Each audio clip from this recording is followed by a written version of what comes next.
ভর্তা তো অনেক খেয়েছেন, কিন্তু আজকের এই ভর্তাটা একবার খেয়ে দেখুন কতটা মজার হয়। বিশেষ করে কয়েকটা উপকরণ একসঙ্গে অ্যাড করে ভর্তাটা তৈরি করার কারণে এই ভর্তাটা একদমই ইউনিক। আর এই ভর্তার স্বাদ বাড়ানোর জন্য এমন কিছু জাদুকরী উপকরণ আমি শেষে গিয়ে দিব, যেটা দেওয়ার কারণে এই ভর্তার স্বাদ একদম মুখে লেগে থাকবে। অনেক মজার একটা ভর্তা রেসিপি আজকে আমি আপনাদের সঙ্গে শেয়ার করব। আশা করছি সবার ভালো লাগবে। আসসালামু আলাইকুম সুপ্রিয় দর্শক, কুক উইথ আফরোজা চ্যানেল থেকে আমি আফরোজা আবারও আপনাদের সামনে হাজির হয়েছি মজার একটা ভর্তা রেসিপি নিয়ে। আজকের ভর্তাটা এতটা মজার যেটা আগে কখনোই খাননি, ইউটিউবে কোথাও পাবেন না এই মজার ভর্তা রেসিপিটি। আর এই ভর্তাটা করার জন্য এখানে আমি পেঁপে কেটে নিয়েছি, আর নিয়েছি বড় সাইজের একটা আলু। ঠিক এভাবে ছোট ছোট কিউব করে কেটে নিয়েছি। এখন পানি দিয়ে ধুয়ে নিব।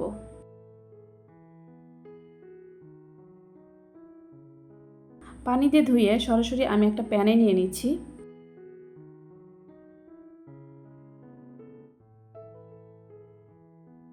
এখন চুলোয় বসিয়ে দিয়েছি, দিয়ে দিলাম হাফ কাপ পরিমাণ পানি সিদ্ধ হওয়ার জন্য। আলু আর পেঁপে একদম ভালো করে সিদ্ধ করে নিব। দিয়ে দিলাম হাফ চা চামচের একটু কম লবণ, পরিমাণ মতো লবণ দিয়েছি। লবণ দিয়ে ভালো করে মিশিয়ে আলু আর পেঁপে সিদ্ধ করে নিব। এখন একটু ঢাকনা দিয়ে ঢেকে দিলাম যেন তাড়াতাড়ি সিদ্ধ হয়ে যায়। ঢাকনা তুলে মাঝে মধ্যে একটু নেড়েচেড়ে দিব।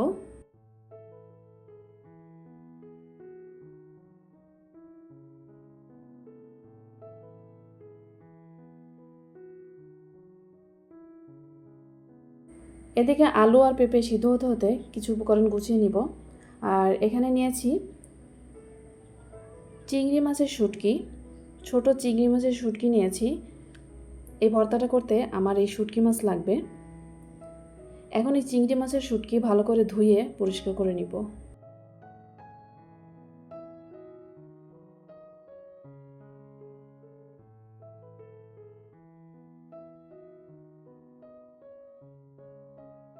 অফ ক্যামেরাতে এই চিংড়ি মাছ আমি আরও কয়েকবার ধুয়ে নিয়েছি, ভালো করে পরিষ্কার করে নিয়েছি ধুয়ে।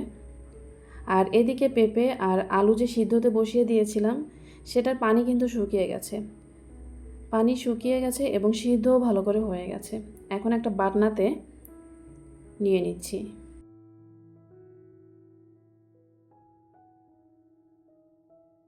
এখন এই পিষনির সাহায্যে ভালো করে ভর্তা করে নিব। আপনারা যারা আমার ভিডিওটি দেখছেন আপনাদেরকে অসংখ্য ধন্যবাদ। আমার ভিডিও যদি আপনাদের কাছে ভালো লেগে থাকে একটা লাইক দিতে কিন্তু ভুলবেন না। লাইক, কমেন্ট, শেয়ার করে আমার চ্যানেলটির পাশে থেকে যাবেন। আর সবাইকে এই ভিডিওটি শেয়ার করে সবাইকে দেখার সুযোগ করে দিবেন। অনেক মজার একটা ভর্তা রেসিপি আজকে শেয়ার করেছি। দেখতে যতটা লোভনীয়, খেতে কিন্তু তার চেয়েও অনেক বেশি মজার।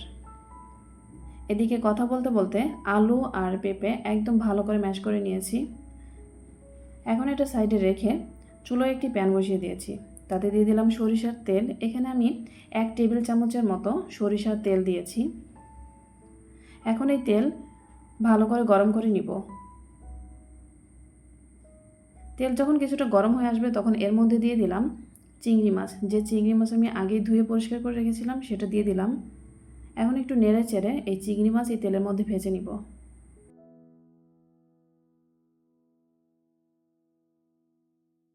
একদম কড়া করে ভাজবো না, জাস্ট তেলের সঙ্গে একটু নেড়ে চেড়ে এর মধ্যে দিয়ে দিব সামান্য একটু পানি।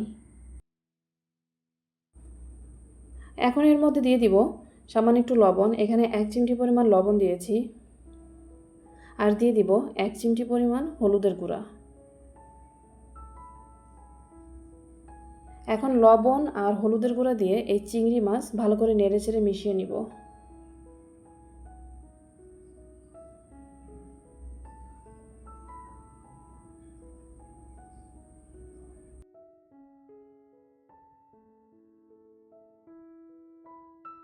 এদিকে চিংড়ি মাছ জাল করতে করতে কিছু উপকরণ গুছিয়ে নিব। আর তার জন্য এখানে কয়েকটা পেঁয়াজ কেটে নিচ্ছি, একটু বড় সাইজ করেই কেটে নিব, কুচি করে কেটে নিব। পেঁয়াজগুলো কেটে নিয়ে এখন কেটে নিব ধনিয়া পাতা।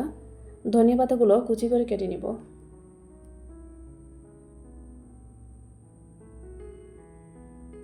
আরও কেটে নিব কয়েকটা কাঁচামরিচ। এখানে আমি 4টা কাঁচামরিচ নিয়েছি। কাঁচামরিচগুলো কুচি করে কেটে নিব।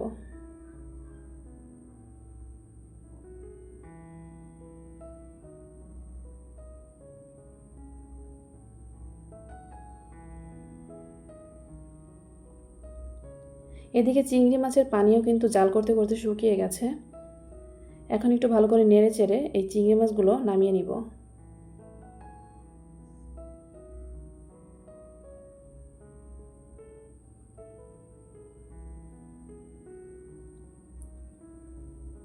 আমি এই বাটাতেই চিংড়ি মাছগুলো নিয়ে নিলাম।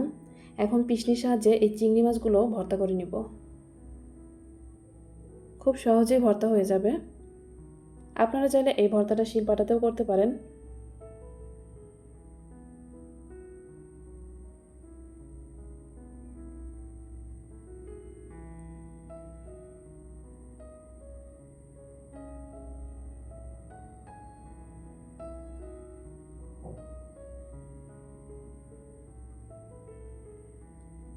চিংড়ি মাছগুলো একদম ভালো করে মিহি করে বেটে নিয়েছি। এখন এই আলু আর পেঁপে একসঙ্গে মিশিয়ে ভালো করে ম্যাশ করে নিলাম। এখন নিয়ে নিলাম কয়েকটা ভাজা শুকনো মরিচ। এখানে আমি 3টা শুকনো মরিচ নিয়েছি। দিয়ে দিলাম সামান্য একটু লবণ। লবণ দিয়ে এই শুকনো মরিচও ঠিক এভাবে বেটে নিব।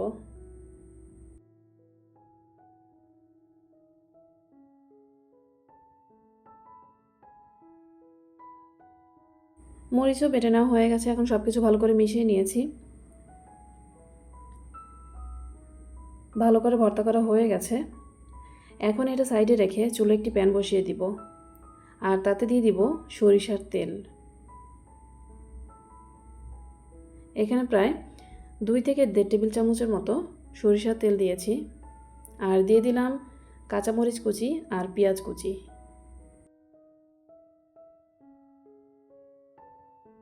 পেঁয়াজ কাঁচামরিচ এই তেলের সঙ্গে ভালো করে মিশিয়ে ভেজে নিব।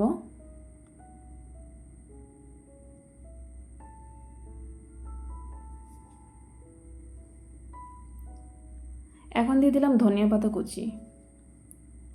পেঁয়াজ এবং কাঁচামরিচ কিছুটা সফট হয়ে আসলে তখন এর মধ্যে ধনিয়া পাতা কুচি দিয়ে এভাবে নেড়েচেড়ে ভেজে নিব।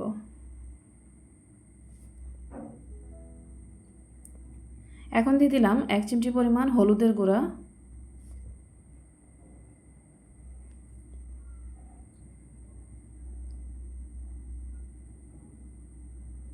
এখন এই পেঁয়াজ মরিচের মধ্যে দিয়ে দিলাম ম্যাশ করা সেই আলু আর পেঁপে।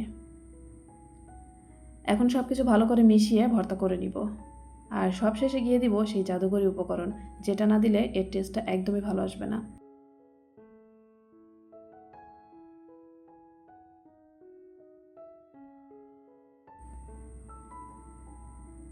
এখন এই ভর্তাটা ভালো করে নেড়ে চেড়ে মিশিয়ে নিব। খুব বেশি সময় জাল করতে হবে না, প্রায় 2 থেকে 3 মিনিটের মতো আমি জাল করেছি হাই হিটে। এখন দিয়ে দিলাম সেই জাদুকরী উপকরণ, সেটা হচ্ছে ঘি। 1 চা চামচ পরিমাণ ঘি দিয়েছি।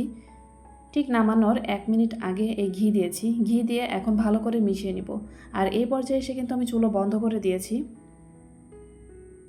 কারণ চুলোর যতটুকু হিট আছে এতেই হয়ে যাবে। এখন ঘি দিয়ে ভালো করে একটু নেড়ে চেড়ে নামিয়ে নিব।